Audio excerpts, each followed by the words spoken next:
Hello, আমি আবার চলে এলাম আজকে তোমাদের কাছে আরেকটা নতুন রান্না নিয়ে। আজকে কি করছি বলো তো, চাল পটলে, যে পটল আলু আর গোবিন্দভোগের চাল লাগছে। এটা সাধারণত নিরামিষ হয়, আমি সম্পূর্ণ নিরামিষ করছি না, আমি এটাতে একটু রসুনের কোয়া থেতো করে দিচ্ছি। তবে এটা কি করে করব তাহলে দেখতে এসো। তাহলে আর কি বলি, চলে এসো দীপিকা মজুমদার দত্তের রান্নাঘরে। তোমাদের সাথে কথা বলতে বলতে আমি গ্যাস ধরিয়ে কড়া বসিয়ে সর্ষে তেল দিয়ে দিয়েছি। এটা কিন্তু সর্ষে তেলেই রান্না হবে। তাহলে তোমরা দেখো। দেখো তেল গরম হয়ে গেছে, এবার আমি এই তেলে পটলগুলো দিয়ে দিচ্ছি। পটলগুলো দেখো ছোটো ছোটো করে কেটে নিয়ে এরকম করে দিয়ে দিই, যেরকম করে আমরা আলু পটলের তরকারি করি ঠিক সেরকম করেই আমি কেটে নিয়েছি। নিয়ে আমি এটাকে ভাজছি, তবে এই ভাজার মধ্যে আমি নুন দেব, হলুদ দেব না। হ্যাঁ, দেখো একটু নুন দিয়ে নিচ্ছি, হলুদটা দেবো না, তাহলে না তেলটা কালো হয়ে যাবে, যার জন্য আর আমি হলুদটা দেবো না। নুনটা দিয়ে এটাকে লাল লাল করে একটু ভেজে নেব। এটা কম আঁচ করে ঢাকা চাপা দিয়ে ভাজবো, তাহলে কি হবে বলো তো, পটলগুলো ভাজাও হবে অথচ নরমও হয়ে যাবে। তাই আমি আঁচটাকে কমিয়ে দিয়েছি, দিয়ে ঢাকা চাপা দিয়ে এটাকে ভাজছি।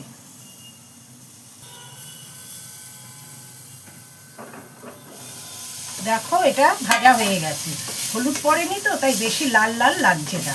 এই যে দেখো ভাজা হয়ে গেছে, এবার এটাকে আমি নামিয়ে নিচ্ছি। আবার একটু তেল দিয়ে দিয়েছি।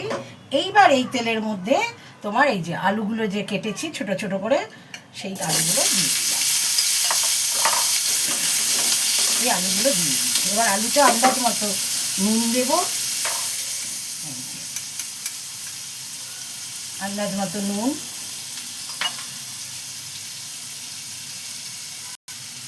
আলুতে কিন্তু একটু হলুদ দেবো।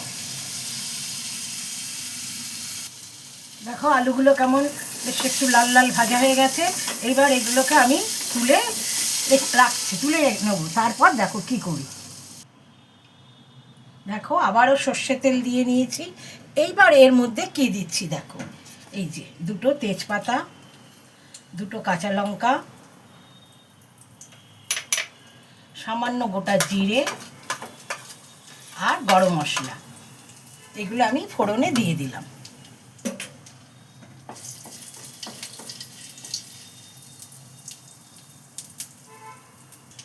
দেখো এগুলো ভাজা হয়ে গেছে, এইবার আমি এতে আসল মশলাটা দিচ্ছি।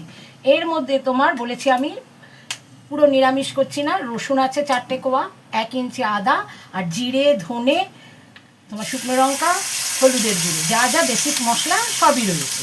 আমি শুধু এর মধ্যে রসুনটা দিয়েছি। এবার বাটি দেওয়া জলটা দিয়ে দিলাম। এবার এটা আমি তেল না ছাড়া পর্যন্ত কষতে থাকবো। দেখো মশলাটা কষে গেছে, তেলও ছেড়ে গেছে। এবার আমি এই যে গোবিন্দভোগের চালটা দেখো এক বাটি থেকে কিছু কম ধুয়ে একটু ঘি মাখিয়ে রেখেছিলাম, এবার এটা আমি দিয়ে দিচ্ছি এতে। আমার না মনে হয় গোবিন্দভোগের চালের সাথে রসুনটা বেশ ভালো যায়, এর জন্য দিয়েছি। তবে তো আমি বলি জিভের স্বাদ যার যার, এটা হচ্ছে যার যার ব্যাপার। তোমরা পুরো নিরামিষ করতে পারো, নিরামিষ করলে রসুন দিও না, পেঁয়াজ পড়বে না। আমি পেঁয়াজ দিইনি, কিন্তু রসুনটা দিয়েছি। এইবার এটাকে চালটাকে এর সাথে ভালো করে নাড়িয়ে চাড়িয়ে ভেজে নেব। এইবার এতে আমি এই যে আলুগুলো ভেজে রেখেছিলাম, আলুগুলো দিয়ে দিচ্ছি।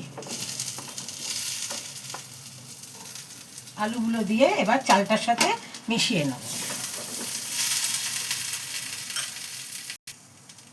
এবার এটা আন্দাজ মতো নুন দিয়ে দেব, কেননা সবেতে নুন ছিল তাই অল্প করেই দিচ্ছি, লাগলে পরে দেওয়া যাবে।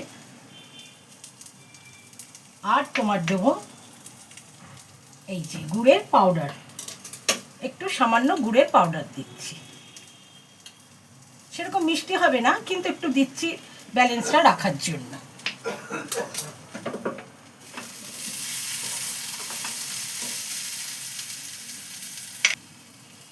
এবার এতে এই যে টক দইটা আমি ফেটিয়ে রেখেছিলাম, এই টক দইটা দিয়ে দিচ্ছি। টক দইটা দিয়ে দিচ্ছি।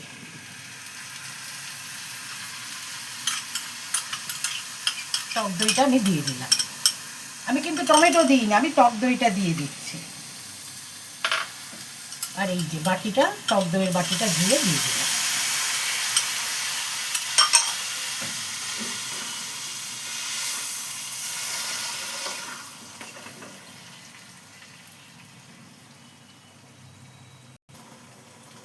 এই কাজটা করতে করতে আমি পাশে জল গরম করে নিয়েছি। এবার আমি আন্দাজ মতো জল দেবো। এটা যেহেতু আমি প্রায় এতটা নিয়েছিলাম চাল, তার ডবল নিতে হয়, তো তার থেকে আমি একটু কম নেবো। এই জলটা আমি এটাতে ঢেলে দেবো। এই দেখো এক বাটির কম একটু দিয়েছি, আবার একটু অল্প করে দিচ্ছি। পুরো মাপে দিচ্ছি না, একটু কম দিচ্ছি। ব্যাস, এইবার আমি এটা নাড়িয়ে চাড়িয়ে ঢাকা দিয়ে দেবো। একটু সেদ্ধ হয়ে এলে পটলগুলো দিয়ে দেবো। এই দেখো এটা এই অবস্থা আছে। আলুগুলোও দেখলাম, এই যে আলুগুলো দেখলাম নরম হয়ে গেছে। আর এবার আমি এই যে পটলগুলো যে ভেজেছিলাম, পটলগুলো এখন দিয়ে দিচ্ছি। দিয়ে আর একটুখানি ফুটিয়ে ঘি গরম মশলা দিয়ে নামিয়ে নিলেই আমার রান্না কমপ্লিট। তোমরা যদি মনে করো পুরো নিরামিষ করবে, তাহলে আমার মতো আর রসুনটা দিও না, তাহলে পুরো নিরামিষ হয়ে যাবে, বুঝেছো? এই যে এবার একটুখানি ঢাকা চাপা দিয়ে দিই, ব্যাস হয়ে গেলে এটা একটু না থকথকা, এরকম থকথকা টাইপের হবে।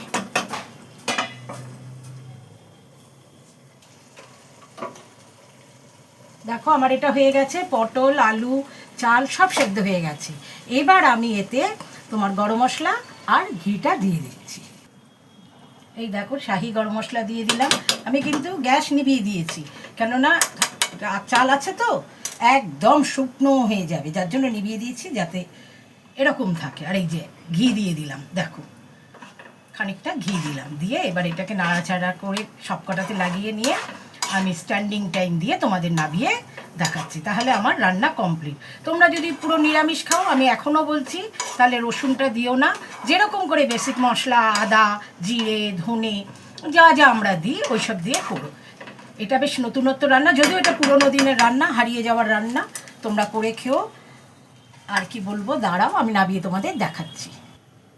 এই দেখো আমার রান্না একদম কমপ্লিট। তোমরা এইভাবে করে খেও এবং খেয়ে বলো কেমন লাগলো। আমারটা দেখে যাদের সাথে তোমার শেয়ার করার বন্ধুবান্ধব আছে, তাদের সাথেও তোমরা এটা শেয়ার করে দিও। খেয়ে দেখো না কেমন লাগে। আমি অবশ্য রসুন দিয়েছি, ওরকম করেও করতে পারো। তাহলে আমি রাখি। Bye, take care.